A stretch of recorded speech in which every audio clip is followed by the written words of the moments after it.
وبشكر جمهور الدير جاست اللي اداني صوت ان انا اخد الجائزه دي. وعايزه اقول ميرسي لكل الناس اللي اشتغلت في مسلسل لهفه وكل الضيوف اللي نورونا في مسلسل لهفه.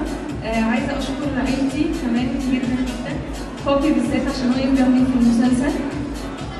بشكر ايمي وبشكر مامي وبشكر رامي، وعايزه اهدي الجائزه دي لكايلا بنتي.